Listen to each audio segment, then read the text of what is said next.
자, 우리가 지난주에 살펴봤던 그 창세기 3장에서는 그 하나님의 심판의 메시지 안에서도 희망을 발견할 수 있었다. 이게 중요한 내용이었잖아요.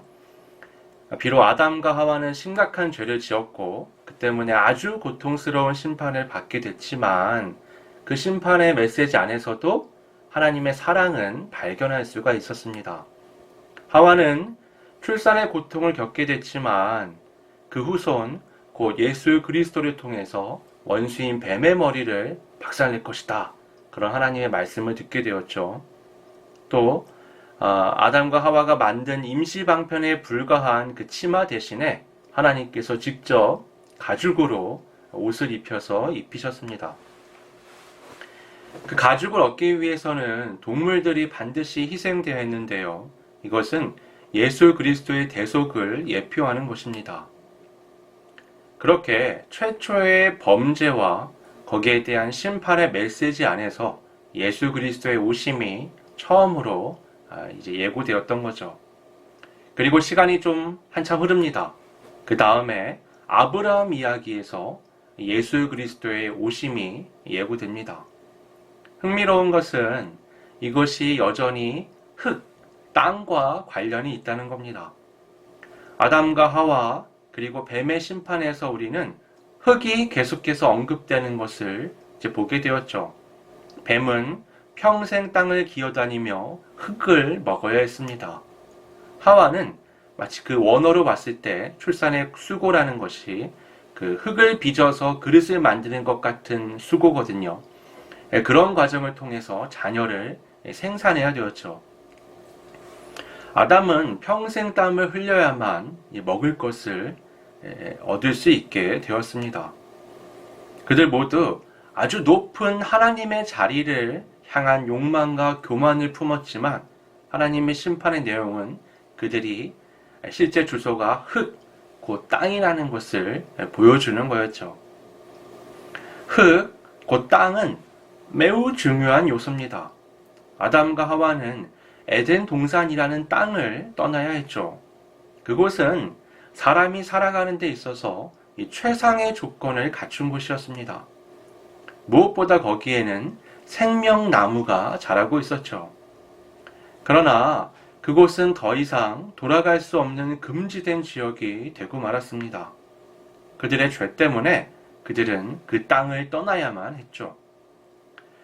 아들인 가인이 동생 아벨을 죽였을 때 그 피를 받은 땅은 더 이상 가인에게 어떤 효력도 주질 않았습니다. 그래서 가인은 어쩔 수 없이 그 땅에 정착하지 못하고 떠도는 존재가 되어버렸죠. 그 역시도 자신의 죄 때문에 땅에서 쫓겨난 것입니다. 노아 시대에는 더 이상 떠들 땅이 없었어요. 더 쫓겨나고 할 땅이 없습니다. 온 세상에 퍼진 사람들이 그 죄를 온 땅에서 저질렀습니다. 그래서 땅은 더 이상 회복 불가능한 상태가 되어버렸죠. 그래서 하나님은 마치 깨끗한 물로 설거지를 하는 것처럼 40주야 동안 물로 온 땅을 깨끗하게 씻어버리셨습니다. 그리고는 그 깨끗하게 된 땅에서 중시조인 노아를 통해 새로운 시대를 여셨죠. 그러나 그렇게 시작된 새로운 시대도 얼마 못 되어 심각한 문제에 빠지게 됩니다. 하나님께서는요, 새롭게 시작한 이 노아의 후손들에게 땅끝까지 퍼져나가라고 말씀하셨습니다. 처음에는요, 이 말씀을 따라 잘 퍼져나가요. 그런데 몇 세대가 지나면서 이 사람들의 생각이 달라집니다. 그 달라지는 생각은요, 그들의 과학 또는 기술의 발전과 맥을 같이 합니다. 이전에는 할 수 없었던 방식, 곧 벽돌을 만들어서 역청으로 훨씬 견고하고 크고 높은 건물을 지을 수 있게 된 거죠. 이 노아의 홍수에 대한 기억을 이 당시만 해도 모두가 가지고 있었습니다. 세대가 지났지만 여전히 그들에게는 조상들에게서 전해진 그 이야기가 있었죠. 그런데 또 한 가지 이전에 갖지 못했던 기술도 갖게 된 겁니다. 도저히 물로 쓸어버릴 수 없을 정도로 크고 강하고 높게 건물을 지을 수 있을 것 같았던 거죠. 그래서 그들은 퍼져나가다가 메소포타미아 지역에 머물면서 이제 바벨탑을 쌓기 시작했습니다. 이건 탑이라고 번역이 되어 있지만 이건 성입니다. 그냥 높은 탑을 쌓은 게 아니라 엄청나게 거대한 성을 지은 거죠. 새로운 기술로 인해서 탄생한 거대한 건물들이 그들을 다시 교만하게 만들었습니다. 그들은 그 성을 하늘에 닿게 할 정도로 크게 만들겠다라고 선언하죠. 홍수를 이기겠다는 발상, 하나님의 자리에까지 도달하겠다는 생각이 하나님에 대해서는 도전이 된 겁니다. 하나님께서는요, 그들의 언어를 나눠지게 하셨습니다. 그 결과 소통에 어려움이 생겼고 자연스럽게 같은 언어끼리 모여서 흩어지게 되었습니다. 그들 역시 자신들의 죄 때문에 머물려고 했던 땅에서 쫓겨나게 된 거죠. 그 직후에 아브라함 이야기가 이어지는 겁니다. 아브라함 이야기에서 흥미로운 건 어떤 땅에서 쫓겨나는 게 아니라 어떤 땅으로 가라는 거죠. 이전까지 하나님은 인류의 죄 때문에 그들이 머물던 땅에서 그들을 쫓아내셨습니다. 그런데 아브라함에게는 반대로 특정한 땅으로 가라.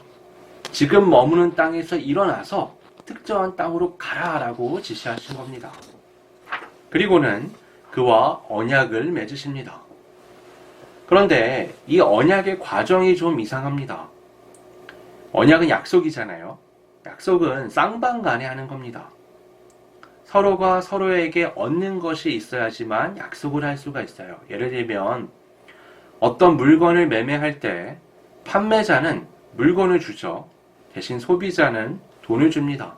그렇게 서로가 상대에게 무엇을 얻기 위해 자신의 것을 내어줘야 되죠. 그렇게 서로의 생각이 맞을 때 이제 계약이 성립이 되는 겁니다. 그런데 하나님과 아브라함이 맺은 언약은 일방적입니다. 하나님께서 모든 조건을 말씀하시고 아브라함에게는 믿음과 행동을 요구하시죠. 하나님께서 주시는 것에 대해 아브라함이 더하거나 뺄 수 있는 것이 없습니다. 그럼에도 불구하고 이 언약은 파격적입니다. 하나님께서 아브라함에게 주신다는 건 엄청난 것들이었죠. 그를 복 그 자체로 만들어 주시고 그에게 땅을 주시겠다. 그리고 많은 후손을 주시겠다고 말씀하십니다. 이건요, 그를 통해서 새로운 민족, 새로운 나라를 이루시겠다고 말씀하시는 겁니다. 이에 대해 아브라함이 하나님께 드릴 수 있는 것, 하나님이 요구하시는 건 그 말씀을 믿고 순종하는 것 뿐이죠. 그런데 이 순종이 그렇게 쉬운 게 아닙니다. 그의 나이는 75세였고 자식이 없었죠. 지금과 다르게 이때는 수명이 좀 더 길었던 것으로 보입니다. 하지만 그렇다고 해도 75세는 자녀를 생산하기가 매우 어려운 조건입니다. 인생의 황혼기에 접어들 시점에 새로운 도전을 한다는 것은 매우 어려운 일이죠. 더구나 자신의 고향, 친척, 아버지의 집, 다시 말해서 자기가 살아가던 그 모든 땅을 떠나서 새롭게 무언가를 시작한다는 건 너무나 어렵습니다. 그것은 목숨을 걸어야 하는 도전이 되는 거죠. 그럼에도 아브라함은 하나님의 말씀을 믿고 행동으로 이것을 옮깁니다. 오늘 본문에 보면 그렇게 떠난 아브라함은 가나안 땅에 도착했다라고 말씀합니다. 하나님은 여기서 아브라함에게 나타나셔서 이 땅을 내 자손에게 주리라 라고 말씀하십니다. 여기서 내 자손이라고 말씀하셨죠. 아브라함에 대한 하나님의 말씀들 중에는요, 자손이란 표현이 나올 때도 있고요, 아들이란 표현이 나올 때도 있습니다. 이 두 단어는요, 원어로 다릅니다. 내 자손이라는 건 제라라는 단어인데 이거는 씨를 의미합니다. 그러니까 그의 많은 자손들 중에 어떤 한 명을 얘기하는 거죠. 아들은 원어로 벤입니다. 그러니까 이거는 전혀 다른 사람을 지목하고 있다. 이거는 이삭이 아니다라고 말할 수 있는 거죠. 바울 사도는요, 갈라디아서 3장 16절에 이 부분에 대해서 이렇게 말합니다. 이 약속들은 아브라함과 그 자손에게 말씀하신 것인데 여럿을 가리켜 그 자손들이라 하지 아니하시고 오직 한 사람을 가리켜 내 자손이라 하셨으니 곧 그리스도라. 바울은 이 자손이 예수 그리스도라고 분명하게 가르쳐 줍니다. 2에서 3절에 아브라함에 대한 이 복의 말씀에 아브라함 대신 예수님을 넣으면요, 이게 굉장히 자연스럽습니다. 우리 예수님을 떠올리면서 이 2절, 3절 말씀을 한번 같이 읽어보겠습니다. 내가 너로 큰 민족을 이루고 내게 복을 주어 내 이름을 창대하게 하리니 너는 복이 될지라. 너를 축복하는 자에게는 내가 복을 내리고 너를 저주하는 자에게는 내가 저주하리니 땅의 모든 족속이 너로 말미암아 복을 얻을 것이라 하신지라. 아주 자연스럽죠. 아브라함도 복의 사람으로서 삶을 살았습니다. 하지만 이 복의 메시지는 아브라함 개인에게 국한된 것이 아니라 그를 통한 하나님의 약속, 그의 후손, 그의 씨, 예수 그리스도를 통한 놀라운 구원을 가리키고 있는 거죠. 이것은 마치 그 왕권을 대대손손 이어가는 그런 후계자를 언급하는 것처럼 보입니다. 그 땅에 도착하자마자 예수 그리스도를 통해서 이 땅을 주겠다 또 라고 말씀하시잖아요. 예수님을 통해서 영적인 이스라엘, 곧 그리스도인들이 생겨난 겁니다. 아브라함을 통해서 많은 민족이 생겨난 것처럼 예수 그리스도를 통해서 하나님의 백성들이 생겨난 거죠. 아브라함을 통해 육체적인 이스라엘이 탄생했다면 예수 그리스도를 통해서는 영적인 이스라엘, 곧 그리스도인들이 탄생한 겁니다. 예수님은 복 그 자체가 되셨고 예수님을 따르는 자들은 영생으로, 예수님을 대적하는 자들은 본래의 그 심판의 자리에 머물게 된 것입니다. 4절에 보면요, 아브라함이 여호와의 말씀을 따라갔다라고 말씀합니다. 이게 오늘 말씀에서 가장 중요한 부분입니다. 오늘 설교의 핵심이라고 할 수 있는데요. 아담과 하와가 에덴 동산이란 지역을 떠날 수밖에 없었던 이유는 그들이 하나님의 말씀을 따르지 않고 선악과를 먹는 불순종을 했기 때문이죠. 가인이 땅에 머물지 못하고 떠돌게 된 이유도 하나님의 말씀을 무시하고 죄를 다스리지 못한 상태로 동생을 죽였기 때문입니다. 노아 시대의 모든 사람들이 땅에서 쓸려 나갔던 이유도 그들이 하나님의 말씀을 떠났기 때문이죠. 바벨탑이 지어진 지역에서 사람들이 흩어지게 된 이유도 그들이 하나님의 말씀을 따르지 않았기 때문입니다. 그런데 아브라함은 하나님의 말씀을 따라서 갔다라고 말씀하죠. 아담을 시작으로 바벨탑에 이르기까지 모든 불신앙의 사람들이 하나님의 말씀을 따르지 않아 땅에서 뽑혀나갔다면 아브라함은 반대로 하나님의 말씀을 따라서 이 약속된 땅으로 들어갈 수가 있었습니다. 이것은 인류의 이 죄의 역사, 아담부터 바벨탑까지 이어졌던 이 죄의 역사를 생각해 볼 때 아주 놀라운 대반전이라고 말할 수 있습니다. 이제까지는 대부분이 하나님의 말씀에 역방향으로 나아갔죠. 아브라함 이전에는 한 사람 노아만이 하나님의 말씀을 따랐습니다. 그래서 그도 예수 그리스도를 예표하는 방주를 통해서 이 생물들을 구해내잖아요. 근데 그 당시에 이 구원은 모든 죄의 사람들은 죽어나가고 의인들만 살아남는 거였습니다. 근데 아브라함에게 주어진 이 말씀은 뭐죠? 모든 민족이 복을 얻게 된다. 예수 그리스도를 통해서 온 세계가 구원받는다는 겁니다. 죄인들이 쓸려나가고 의인들만 남는 게 아니라 그 죄인들의 더러움을 씻어내 주겠다라는 것이 바로 아브라함에게 주어진 놀라운 반전의 말씀이었던 거죠. 그런데요, 아브라함의 이 믿음의 여정은요, 여러 우여곡절을 겪게 됩니다. 그는 이때만 해도요, 아직 성숙한 신앙인이라고 말하기는 어려웠죠. 수십 년의 세월 동안에 많은 우여곡절을 겪고 나서 이삭을 바치는 장면에서야 하나님께 그의 의가 인정을 받습니다. 사실 이삭을 바치라는 하나님의 말씀은 이해할 수 있는 게 아니었습니다. 그에게 복이 될 것이다. 그에게 수많은 자손들, 하늘의 별처럼, 땅의 모래처럼, 그리고 그 가운데는 넷이 곧 예수 그리스도를 통해서 놀라운 구원을 온 민족에게 줄 것이다 라고 약속하셨는데, 그 통로가 되는 이삭을 바치라고 하시는 건 도저히 이해할 수가 없는 거였습니다. 그렇게 해서 이삭이 죽고 나면 더 이상 하나님의 약속은 성취되지가 않잖아요. 하나님은 분명히 말씀하신 대로 행하시는 분이라는 확신도 있습니다. 그러니까 그는 내적으로 큰 갈등을 겪을 수밖에 없었던 거죠. 그럼에도 그는 하나님의 말씀을 따라서 이삭을 바치러 갑니다. 히브리서 11장 19절은 이렇게 말씀합니다. 그가 하나님이 능히 이삭을 죽은 자 가운데서 다시 살리실 줄로 생각한지라. 지금은 우리가 부활에 대한 인식을 하잖아요. 가지고 있죠. 그 당연하게 여기는 부분도 있습니다. 하지만 아브라함이라고 생각을 해보세요. 그 시대 어떤 하나님의 말씀도 책으로 주어지지 않고 누구에게 듣지도 못하고 하나님과 직접 교감하며 뜨문뜨문 말씀하시는 그 말씀에 따라 살아가는 아브라함에게 있어서 부활이라는 것은 생각하기 어려운 것이었죠. 그럼에도 그는 이삭을 바치는 과정에서 부활이라는 결론에 이르게 됩니다.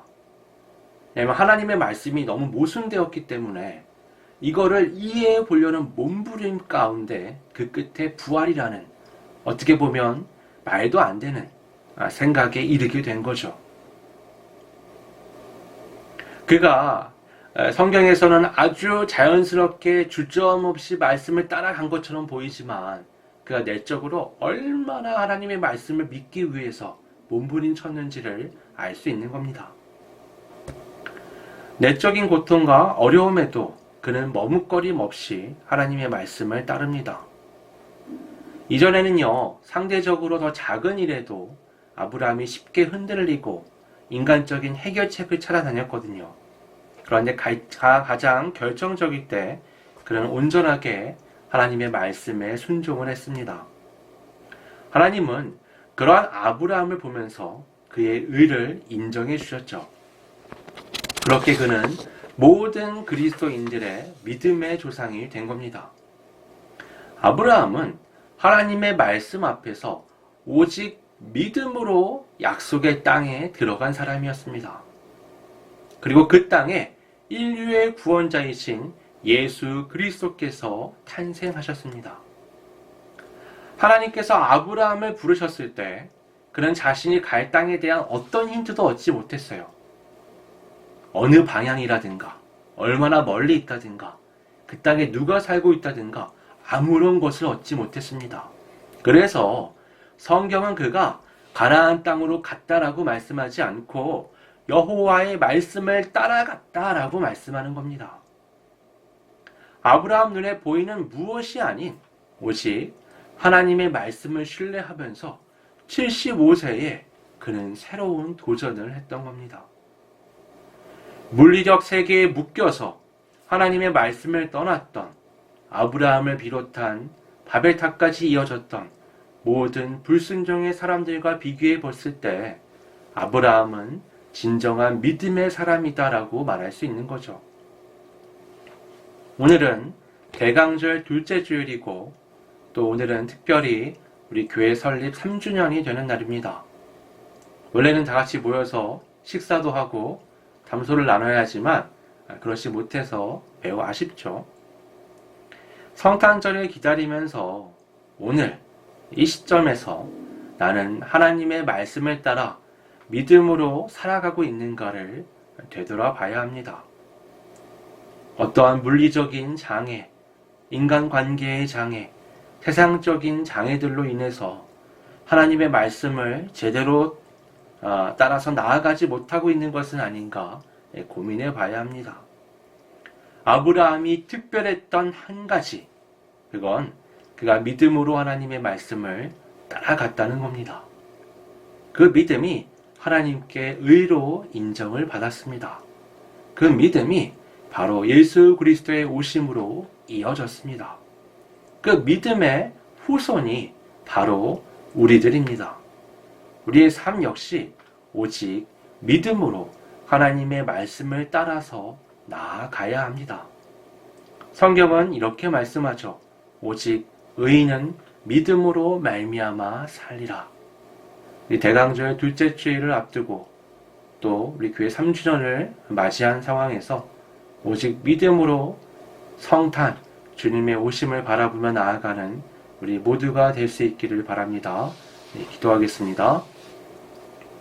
아버지 하나님, 대강절 둘째 주일 또 교회 창립 3주년을 맞아서 우리가 아브라함의 믿음에 대해서 함께 살펴보았습니다. 아브라함이 그 믿음을 따라 그가 도저히 상상할 수 없었던 땅을 향해 나아갔을 때 그가 얼마나 떨리고 두렵고 무서웠을지 상상도 되지가 않습니다. 그런 모든 물리적인 한계 가운데서도 그것을 넘어서 하나님의 말씀을 따라 믿음으로 나아갔던 우리의 조상입니다. 그의 후손으로서 예수 그리스도 안에서 하나님의 백성이라 칭함받는 우리로서 오늘 우리의 삶을 믿음으로 살고 있나 되돌아보게 됩니다. 주님의 오심을 앞두고 있는 이 시점에서 우리의 삶을 되돌아보며 다시 마음을 다잡고 예수 그리스도를 향해 온전한 믿음으로 걸어가기를 다짐합니다. 성령님, 우리의 마음과 생각을 붙잡아 주시고 이끌어 주셔서 온전히 믿음으로 나아갈 수 있는 참 그리스도인이 될 수 있도록 이끌어 주시옵소서. 거룩하신 예수님의 이름으로 기도드립니다. 아멘.